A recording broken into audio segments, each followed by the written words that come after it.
What's up guys, it's Jeff with iDownload Blog. Yes, I am here and I want to talk to you guys for a little bit about the events from today. What did you think about all the events from today? I know a lot went on, there's a lot to talk about. Of course, the main thing being the iPad 3. And they actually can't call it the iPad 3 anymore. Apple didn't give it any sort of real name and they just called it the new iPad. So I'm guessing they're trying to shift over to more of a Mac naming convention where they don't even use numbers. It's just the latest. It's just the third generation iPad, or the iPad from 2012, the early 2012 iPad. I don't know how I feel about that. It could seem confusing. I could see how that could be really confusing for customers who don't follow Apple like we do, like just crazy, who don't follow them like that. Then I could see how you could walk into an Apple store and walk out with an iPad 2 thinking you were getting the latest and greatest thing, but in actuality, you actually got the older hardware. So I don't know why Apple is doing that. It seems like they're making a lot of changes with now that Steve Jobs is no longer with us. They're making, they're just taking it in their own direction. Tim Cook's kind of leading the ship in his own direction. That's not necessarily a bad thing. I'm sure Steve would have wanted him to do that instead of trying to follow in his footsteps. But at the same time, it just seemed a little interesting to me that they would go with this naming convention. I don't know. But there's a lot more to talk about than just whether or not you call it the iPad HD or the iPad 3. There's also, of course, the Retina display, which looked incredible. I have to admit that looked just absolutely amazing.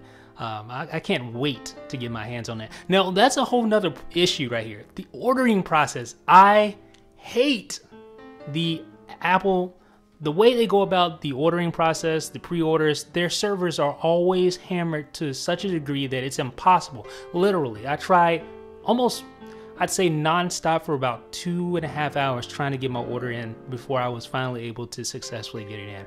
I don't know, how did you guys? Did you experience the same situation? I mean, it was so frustrating. I was just like, I was just banging my keyboard I couldn't get the order placed. And I was afraid that, I wouldn't get my order in time to meet that, the March 16th release. I would miss the release date. I was afraid of that. Then I would miss, getting videos to you guys and showing you all the new cool features of the iPad. So thankfully, I was able to get the order in after, like I said, about 2.5 hours of non-stop refreshing on various devices. I had my MacBook, my iMac, my iPhone, and my iPod all running at the same time. And I was refreshing all those devices literally all at the same time, and all of them just kept timing out. It was so frustrating. But I was finally able to get that. Now, I ordered what did I order?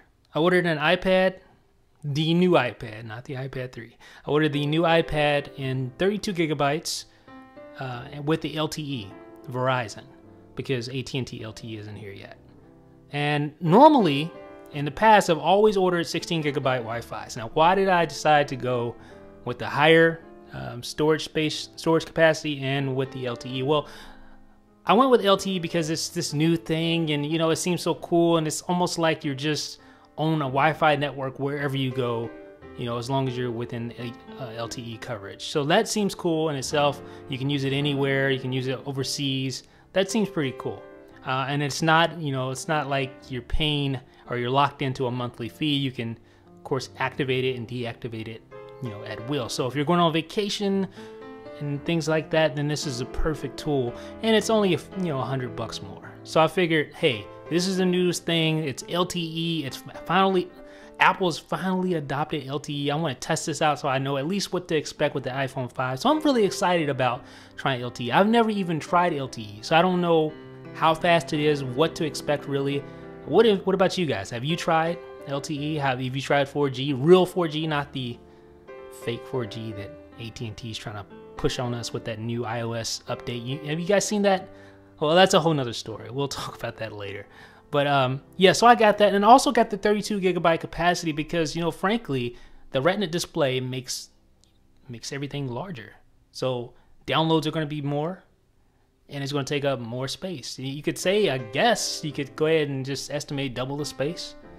So I don't want to risk running out of space and then regret, I should have paid the extra $100 to get at least, double the storage capacity. So I figure, I have a 32 gigabyte iPhone 4 and might as well have the 32 gigabyte iPad. And this is going to be my main, device, my main iPad, I guess. The iPad 2, that's just, I don't know, I may give it to, a family member or something of that nature. Or someone who, needs an iPad. We'll see. Someone. A close friend, maybe. I don't know. We'll see what happens to that. But, yeah, so I also got the white iPad to match the white iPhone 4S. So what I decided to do is I'm going to switch each generation. I'm going to kind of flip-flop, go with a different color each generation. So with the iPhone 5, if it's not called the new iPhone, then I'll probably get a black iPhone 5. What do you guys think? That sound like a good deal? Also, the Apple TV was, of course, refreshed. The new Apple TV, of course, they don't call it Apple TV 3, I don't even think. They're just calling it the new Apple TV. And there really isn't any new features on that besides 1080p. That's it. So iTunes in the cloud will automatically, if you purchase content that you've downloaded in 720p, you get that upgraded content for free, which is really nice. They didn't have to do that, so that's nice. But that's it with the Apple TV. You get the new interface, which I have a video of that, which is nothing to write home about at all. It's pretty lackluster, pretty uninspired.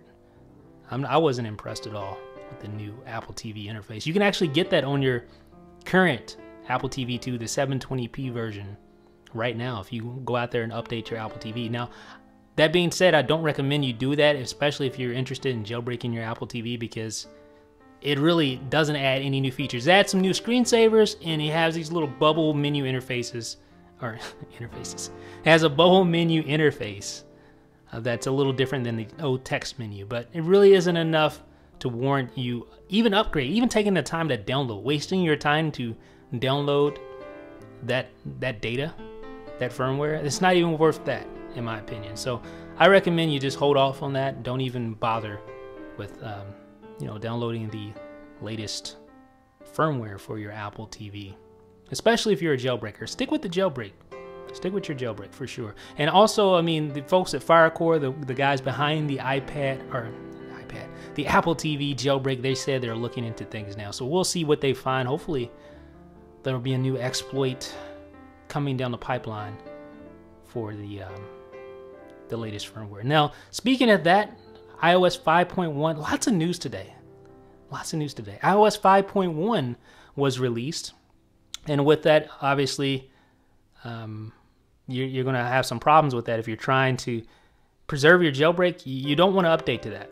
You want to stay on your current firmware. Now, if you have an older device, you have your blob safe, say you have an iPhone 4, you have your SH blob, you should be good. You can upgrade to that and you can downgrade with no problem. But if you're on an A5 device, such as an iPad 2 or especially the iPhone 4S, stay away if you're at all interested in maintaining your jailbreak. Because literally right now, if you update to that, I think the signing window is still open, but who knows when it's going to be closed. And then you will not be able to, you won't be able to downgrade at all. And you lose your jailbreak potentially forever. Who knows if there's going to be another exploit for 5.1? Possibly, but you just don't know. So if you care about your jailbreak, if you care about IntelliScreen X and all those excellent jailbreak tweaks and apps, then hang on to your firmware. Don't upgrade. Don't install anything shady, because it may force you to have to restore your device, and then you're out of it. You're out of the game. So yeah, so 5.1, iPhoto was another app that was released, and I'm going to do a little walkthrough on that a little later. iPhoto was released for the iPad and for the iPhone, and yeah, so finally, I guess you could say. I played with it briefly. I'm not impressed, honestly, but then again, I've only played with it for about 20 minutes, and I don't know. I just don't. It doesn't feel like a typical Apple release. It feels third-party-ish, if you can understand that. I can't really put my finger on it, but it's just the interface just feels different than what you would normally expect. But I don't know. Maybe Apple's, like I was saying, taking a different approach with some of their apps. I don't know. I need to play with it a little bit more. But that is really all that. I think that's all the major news. Let me go back through iDownload blog real quick and check the post. I know Cody had an excellent wrap up of today's iPad event. So if you haven't kept your ear to the street all day, then go check out iDownload blog. Check out Cody's post. Everything you need to know about today's iPad event. There's a lot of information there, tons of stuff for you to digest. Of course, everything about the iPad, the Apple TV. Tim Cook talks some numbers as they normally do whenever they have the keynote. So there's a lot there to take in. I think that's really it. I know the iPad, one more thing about the iPad, or a couple of more things. It has an upgraded 5-megapixel camera, so that's good. It has dictation. There's no Siri, but it does have the dictation. It has that A5X quad-core graphics, graphics processing. It's not a dual-core chip from a CPU standpoint, but it does have quad-core GPU. So it has a quad-core GPU. So you're going to have some boost-up visuals. Games are going to look a lot better. CPU is still the same, but the GPU is beefed up. And that allows it to maintain the battery life. You get 9 hours on LTE. Can you believe that? That's insane. I would have thought, 5-6 hours would have been good on LTE. It's 4G. You always hear Android users complain about how terrible their battery life is. But Apple pulled off the amazing 9 hours on LTE. Just 1 hour less than Wi-Fi. 1 hour less than Wi-Fi with LTE. That's pretty amazing. Starting price is the exact same as the current iPad 2. The iPad 2, Apple's still going to sell those. They dropped the price down for the 16 gigabyte to $399. So, man, that's a good deal. But I would not buy an iPad 2. You get that Retina display. You get a beefed up processor. You get dictation, upgraded camera. The camera is night and day, folks. The camera's night and day. You get the 4G LTE potential if you want that. That battery life, man. You'd be crazy really to get an iPad 2 right now, considering how the iPad 3 or the new iPad looks. It's just that much better. So folks, that is a brief wrap up of what I thought about today's event. I was pretty excited, I have to admit. I mean, a lot of people say that it was lackluster. I've heard some people say it's lackluster. I don't see how they could possibly say that. This was an amazing media event. It was unlike any other media event that we've seen. It seemed so much faster. I don't know if it was just me, but everything just seemed to, it was like they were just jumping from each topic like bam, bam, bam, and really didn't have enough time to really let it sink in until after the event. But if you haven't seen the event, you can also find a link to that on iDownload blog. Yeah, check it out. And just scrolling down the website here. Oh, iTunes 10.6 was released. Of course, OTA download limit, that 20 megabyte limit, it's been upgraded to 50 megabytes now, so you can download 50 megabytes over a wireless connection, over a cellular connection. So it's no longer limited. You have that 50 megabytes, and that's probably to accommodate the Retina, all the Retina assets that are going to take up a lot more space. And then Netflix, one more thing about Netflix, will offer 1080p streaming to the new Apple TV, so that is another bonus right there. So let me know what you guys are going to do. What are you going to do? Did you buy the Apple TV, first of all? Did you pre-order? Because if you can pre-order right now, it comes out next Wednesday, the 16th. Both the Apple TV and the iPad 3 drop the same day. So did you pre-order? And if you did, what did you get? Did you get the LTE flavor? Which one? Did you get AT&T, Verizon? How much storage space did you go for? What color? White or black?